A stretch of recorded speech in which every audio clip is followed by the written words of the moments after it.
Becoming fixated on the weather is perhaps inevitable in climate emergency. We grieve the disappearance of that persistent drizzle that marked my childhood on the northern westerly coast of this enormous continent, the sort that might or might not allow you a proper summertime. It wasn't dramatic, it was just perennial. The high drama of the handful of years we've lived on this tiny island have shocked us with a pendulum of extremes: hurricane-force wind, apocalyptic skies, an unprecedented heat dome, an atmospheric river ready to sweep it all into the sea. And repeat. It's enough to induce a permanent edge of panic, and like the moment the sun came out between those endless drizzly days, we rush out into gentle weather as to greet an old friend.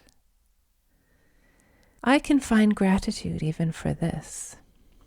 Unlike the decades of muted scientific reports and eerie silence from those in power, mad, crazy weather has brought us vividly and indisputably into present awareness of ecological emergency. Grief is beginning to flow.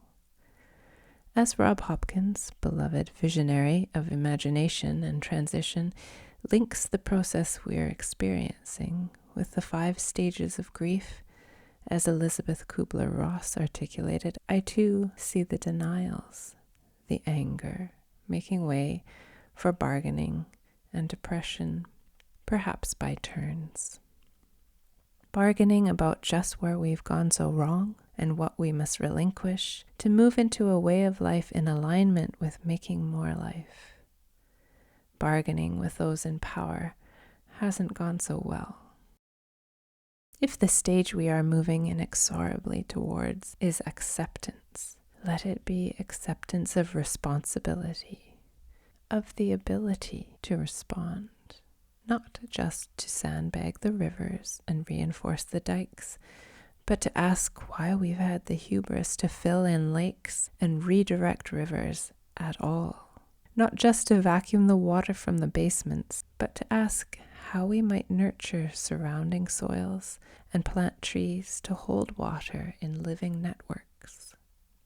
Not just to hide away in air-conditioned houses, but to protect old-growth canopies, restore cool understories, relink networks of mother trees in continuous forest, nurturing an agriculture of regeneration. We accept. What could life be like? This small work is a radio companion to the Journal of Small Work Films, which look at just this question. You can find the films at patreon.com/appleturnover. Thank you to all our patrons for your support.